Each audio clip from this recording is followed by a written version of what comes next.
What's this one? The last Should question. promoters get suspended if they don't pay their boxers? 100%. If you don't pay your boxers, you should get chucked out of the sport immediately.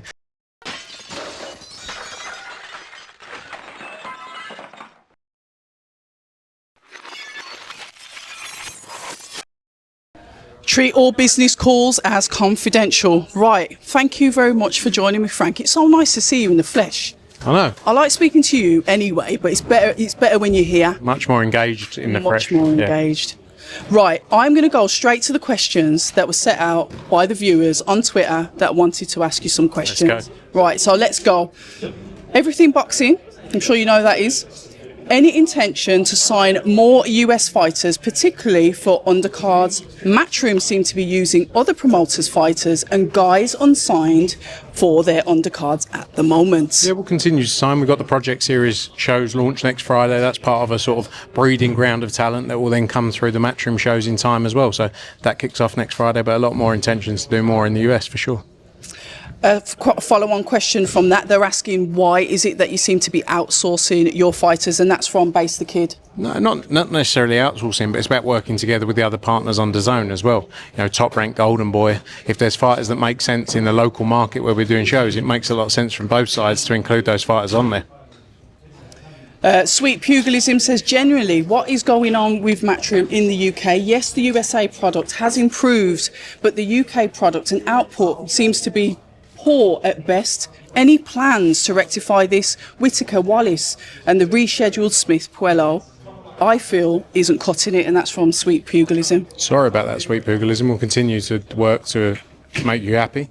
I think you're never going to keep everyone happy. That's the reality of it. I think when you look at the shows we're putting on, they're unrivaled, really. Got to be honest with you. No one else is doing it in UK boxing. But tell me, you know, look, obviously Queens, we got the Moses Talma show coming up. It's a great fight, of course.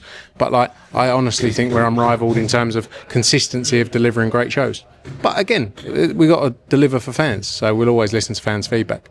Do you feel like Matchroom's spreading themselves a bit thin because you're such a massive global company? Not really. I think when you look at our schedule, we've got a show this weekend with George Lidar for the European title. Obviously, that's of a level, continue to build him up. You need to build fighters up. Next, the following weekend, we've got a show in Mexico on Saturday. We've got Project Series on the Friday in Orlando.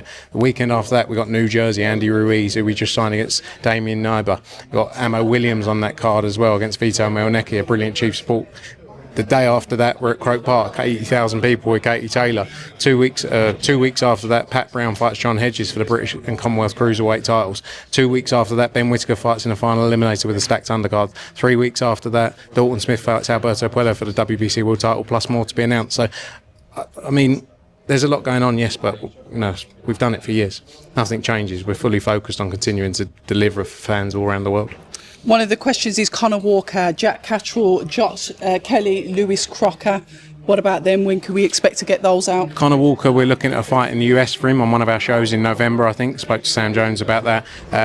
Jack Catterall, we're waiting on the situation of the Rowley Teofimo fight. Obviously, he's WBA mandatory. They've got to order that fight next. No discussion. That's the fight that's happening next. Lewis Crocker, I'm actually seeing Jamie Conlon next weekend. Lewis did text me when he was in Ibiza saying, "Shall we meet up?" But I think he wanted me to go to a nightclub, and that's not my world. And who else was there? Sorry, you've got me. Then is it? You know, we said Jack Catterall, Josh Kelly. Josh Kelly. There's a lot of talk about trying to make that Boots Ennis fight.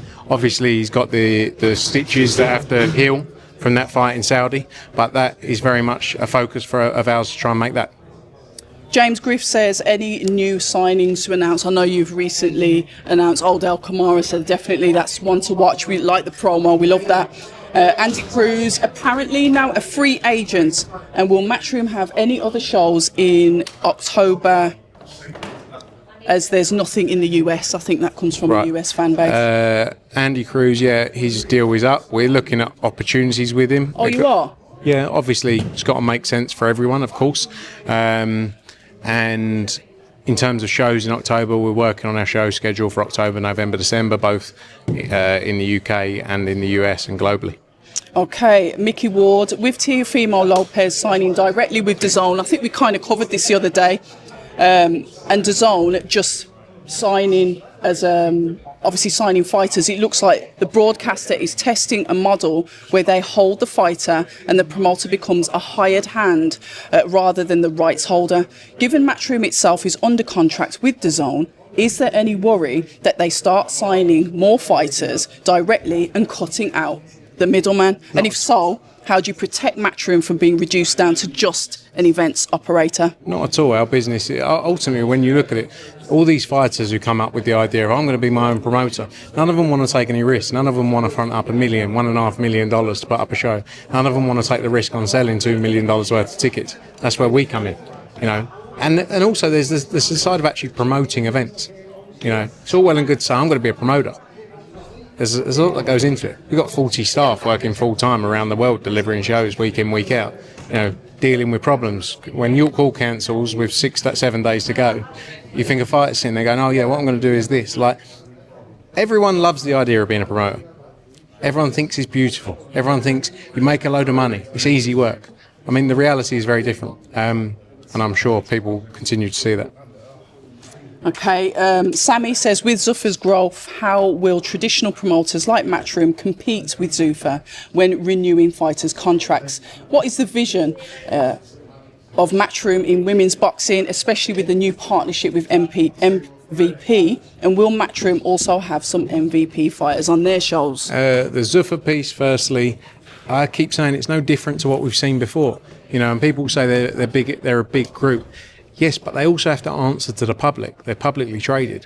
So they can't just go in and chuck money about endlessly forever without results. So actually it's very different to someone else coming in with 500, 600, 200, 300 million dollars who's just, I'm going to go out there and make a huge splash. These people have to deliver results, have to show results. You know, dick swinging, ego gets you so far, but ultimately at the end of it, I just think they're going to be another promoter, and we're going to face into what we faced into over the last 15 years since I've been around the sport of boxing. Every couple of years, people come in with a load of money because it's sexy. Everyone wants to be a boxing promoter. It's cool, isn't it? The MVP thing, I think, is great for the fighters we represent, giving them the opportunity and not holding them back from getting those chances, where MVP have signed a number of the world champions throughout female boxing. And it doesn't mean we're not going to still do female boxing, but we're eyes open as to where the opportunities are. Yeah, one of the things that I've noticed as well, and it's with the promoters, they seem to be going at, obviously, Zuffa, Dana White, when obviously Zuffa Boxing has a percentage ownership by, obviously, Turkey Al Sheikh. Do you think that we're directing a lot of the negative energy towards Dana White as the face of the company, and not necessarily saying, but basically, you know, Turkey's got a say in how the business works? Shouldn't we be more focused on why he's agreeing to the stuff that Dana White's doing? I think I am not that close to it, but as I can understand, I think TKO have the management sort of control of the business. I'm not saying that Turkey's not, I don't know. I'm not saying he's not involved, but I think, you know, they definitely manage what they do, Nick Khan, etc. I don't know. Who really cares? Don't care too much. Okay. Final question from Pill Office. Matchroom have a significant deal in Australia, but we haven't seen any significant signings of Australian fighters outside Zarafara? Yeah. Will they be looking at signing more soon? And have they been beaten to sign Australian fighters by No Limit? No Limit have obviously got a foothold in the market that they've had there for a long time. I believe with Terra Moana, the journey we're on, he's going to become a pay-per-view star of the sport, you know, and a global star in boxing because of how entertaining he is. Zarafa, I think, is a massive signing. I think, you know, sometimes you get lost amongst, you don't always have to be loved by everyone. You know, as long as people have got an opinion on you. You know, and that's what you got with Zarafa. We had other fighters on that card the other day who we'll look to sign with. So, you know, it's an ongoing process. We're not in a rush. You know, we've got a multiple-year deal with Foxtel, and we're going to continue to deliver for them. What's this one? Should promoters get suspended if they don't pay their boxers? 100%. If you don't pay your boxers, you should get chucked out of the sport immediately. So, if you haven't been paid, go and tell the board or the commissions. You know, I don't have to worry about it because we pay everyone on time. So we're all good. But if you haven't been paid, you should go and give me a call. All right, there we go. In an interview. Frank Smith's offering help to fighters that have not been paid by their promoters. Ladies and gentlemen, Frank Smith. Thank you very much for having me.